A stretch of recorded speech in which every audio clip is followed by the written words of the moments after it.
The title of this segment is Engaging Parents in Kinship Care and Adoption. And I'd like to do two things. One, I'd like to identify what the prerequisites are that you should expect of the birth parent if they're going to be involved with the children. What are those prerequisites that you need to have in place? And the second thing is, what are the guidelines that you need to have so that you can co-parent with that birth parent? Because there need to be some guidelines and some rules so that the kids don't get caught in the middle.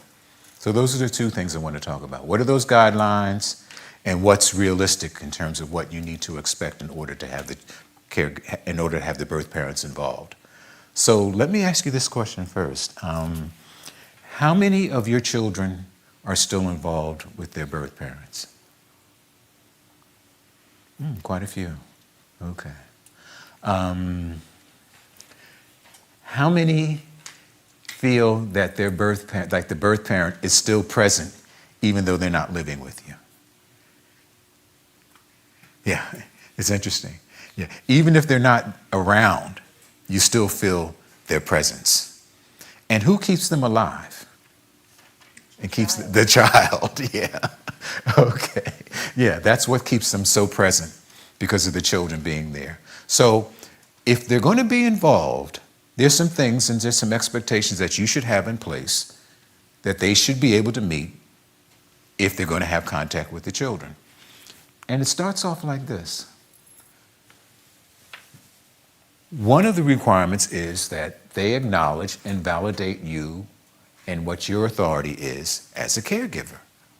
And I know that's a lot of words there, but they've got to be able to say things like this to their children.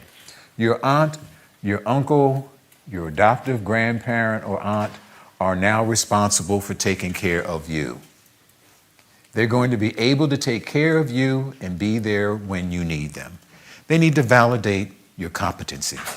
They need to validate that you can do a good job. They need to tell the children that you trust them, so it's okay for them to trust them as well. So that's the very, very important thing, to validate your competency. Number two, defer their authority. They've got to be able to say things to the children like, they're going to take care and protect you the same way I would, and this is the one that's the most important. When they speak for me.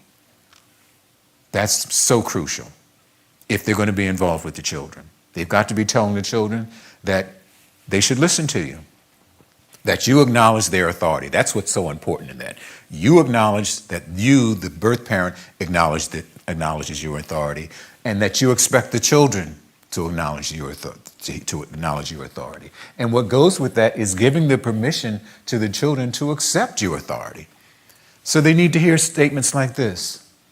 I want you to trust and obey them the same way you would trust and listen to me.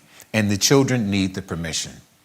So it's two things. They need to be directed in terms of who's now the boss, who now tells you what to do. It's no longer me. It's aunt, uncle, or grandparents. So that's what they're doing here. And the other thing is telling them that it's okay, that I won't get angry if you listen to them. I won't feel threatened if you follow their rules. So you're giving the children permission. And then you need to ask the birth parents to be persistent. I love your comment. It's like, no, they're not doing it. Okay. I know. That's why it's important to talk about it. Yeah. And that's why I'm listing this. Because in order for the kids not to get caught in the middle and for you to feel like you have some control, these things need to be in place. And these are some things and some agreements that you need to have with the birth parent if you're going to have them involved. And you have a right to expect that for the children's sake. Be consistent. They've got to be able to say the same rules you follow in your home are the same rules that you'll follow with me. We both want the best for you.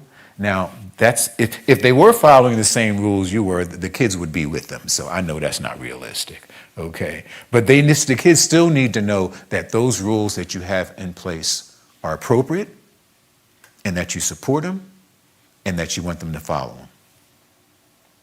Even though the kids might say, well, we don't do that at home. That's where that pops up at. We don't do that with mommy. We don't do that with mom. We didn't do that when we lived with them. Mommy wouldn't want me to have to do that if I live with her. And they may not even ever have lived with Mom. But they can fantasize and say, Mommy wouldn't want me to go to bed at 8 o'clock if she was here. How do you know? You know? But Mommy needs to come back and say, yes, you would if you were with me. Yes, you would have to follow those kinds of rules. That's kind of what that dialogue needs to sound like. And then give the children permission to bond and to trust you.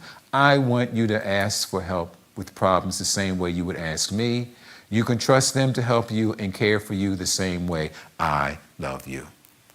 Now that's hard, but they need to know that they can trust you. They have to be given permission to bond. I'll be more specific. They need to be given permission to hug you, to hold you, to kiss you, to say prayers with you, to go to church with you. They need to have permission to be involved in nurturing, caring relationships with you. Have you ever seen, you know when this hit home for me is I used to go to visits up at Muncie. You know where Muncie is? That's the women's prison. And I would see the mothers with the children, and the children would be with their birth mom, and the birth mom would be saying, oh, I love you, I love you. And then when the children got hurt, who did the children go to for comfort? Grandma. But the whole time that they're going for comfort, they're looking at Mom over here, and they're walking this way for comfort. What are they saying? Are you going to be angry at me? You know, are you still going to love me? And the mothers that were able to pick up on it would say, it's okay, go to Grandma. It's okay, let her hug you. It's okay, I won't be mad. You see how all that fits? That's who they went to for protection and for comfort. But it was that birth parent be giving that child permission to say, trust them, it's okay, go to them for comfort. Because the children were doing what they did naturally. They're not used to going to the birth parents for comfort. They were used to going to Grandma for comfort. So when that child slipped and fell down and started crying, she's going to Grandma, but at the same time, she's looking at Mom while she's walking towards Grandma because she wanted permission. And it was so strong. It was so intense. It was really a beautiful gesture on the part of that birth parent to be able to say, it's okay, go to Grandma. And then you can come back to me when you get through. Or you can come back to me when you finish crying. You know, so it was the whole idea of being able to share and at the same time identify the pecking order. You know, I know she's your grandmom, and that's who you should go to when? First, if there's a problem. So that's what's so important about these rules. Now, it's going to sound like I'm contradicting myself, but usually the birth parents can't do all 5 of those things at the same time. It's really hard. So sometimes you have to go in the opposite direction. Sometimes, all right, I know you can't tell them that I'm competent, but will you at least tell them, will you make sure that you don't tell them that I'm awful? So sometimes it's important for birth parents to know what not to say, as well as knowing what to say. Does that make sense? Or how about this one? Defer authority. The birth parent may have a problem saying they're going to take care of you and protect you the same way I would. When they speak for me. They may not be able to say that, but you may want to ask them to be able to say, well, don't tell them not to listen to me. You can't tell them to listen to me, but please don't tell them not to listen to me. Does that make sense? Okay. How about this one? Giving the children permission to accept the authority. May have a problem saying, I want you to trust and obey them the same way you trust me, but can you at least tell them not to run away? That you want them to stay? And that it's okay for them to stay? Will you at least tell them not to curse me out and swear at me? Instead of telling them to swear at me? Be consistent. Can you at least tell them, yeah, I don't have those rules and I don't agree with them, but when you're in their house, you need to follow their rules. Can you at least say that much? I don't agree with them. I hated those rules too when I lived there. But in their house, those are their rules. You need to follow them. Or to give kids permission to bond. Okay, I may not be able to tell the kids that they should love you, but can you at least make sure that you don't tell the kids to hate me? And if you hear them say, I hate you, will you at least tell them that that's not right? So sometimes it's important to get them to know what not to say, as well as for them to know what to say. Now, this next part sounds a little strange, but these are things that you need to do and say to them. These are conversations you need to have with the caregiver. With the birth parent. So these are things that a caregiver needs to say to the birth parent. It will mean more to the children if they hear you say, listen to me, trust me, follow the rules, get up when grandma tells them to get up. The children need to know that it's okay with you before they will listen to me, follow my rules. Your child will feel better if they hear you say, you need to get up in the morning and make your bed, just like grandma asked you. The children will listen a lot better to me or their teacher if they hear you tell them that they should listen. They'll trust me more if you say, listen, or that you trust me. You see what the reason why this is so important is because you're recognizing their power and their influence. That's why these statements from you are so important to the birth parent. And the other thing is, you don't have to try to make up for what happened in the past, because so many things can happen in the past that you can't straighten out. But by having those conversations with the birth parents, it kind of puts you back on the even keel again, in terms of how we can work together and what I need from you, and that I recognize your power. That's why those statements are so important, that I need you in order to be successful. Because now this may sound strange, for a lot of birth parents, they feel as though you have more of an advantage over them because you're raising who? Their child. So for you to take that step and to recognize the fact that even though they're with me, I still recognize that you have power and influence and that you're present, even though that you're not here. And it's that recognition that will sometimes motivate them to work with you and not sabotage. Okay? Roles. Now these roles are interesting. The theory behind these roles, the formula behind these roles are, you need to give birth parents the roles that match their parenting skills. I'm matching roles with the parenting, with the birth parent's abilities. And these roles are based on competencies. Sometimes you just want that birth parent to be simply a contact person, a voice over the phone. I'm thinking of the birth parents who are heavy into addiction, that are into a real depression cycle, that are homeless, that don't follow through with visitations. At this point, all you want them to maybe be is a voice on the phone. And maybe that's as far as they can go. And in fact, you may even have to be on the other end of the phone when they're talking to the kids. Okay? I'm seeing the nodding. Okay, right. Because their role simply is to just maintain contacts with the kids. You know what made me think of just contact with the kids is working with kids in foster care, and all they may have is this folded up piece of paper or this folded up letter where they've taped together, and all they have is that contact and that memory with mom and dad. But that gives them a sense of identity and a sense of connection and a sense of belonging. And that's all that picture may represent. That's all that voice may be. And the conversation sounds like this. How you doing, baby? Mm-hmm. Yeah, it's so good to hear from you.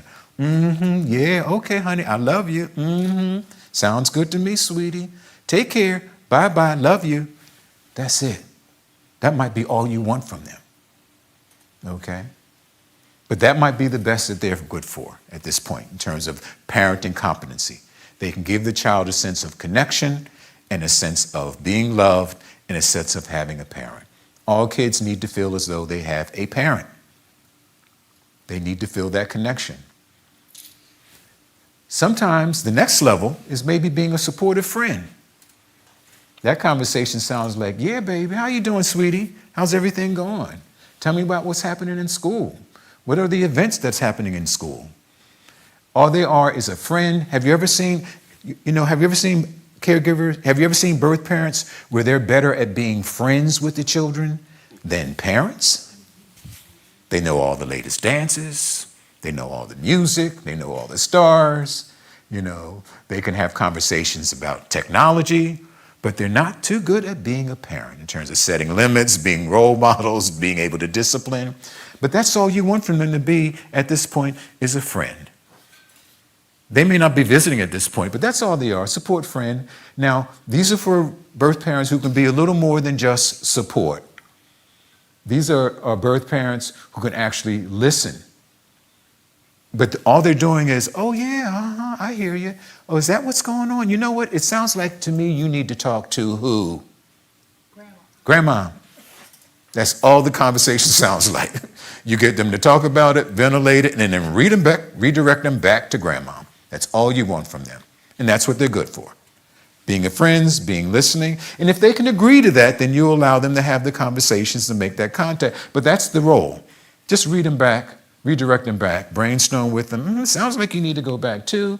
And then advisors, these roles here, they're getting pretty sophisticated now. These are the ones you can probably do overnights.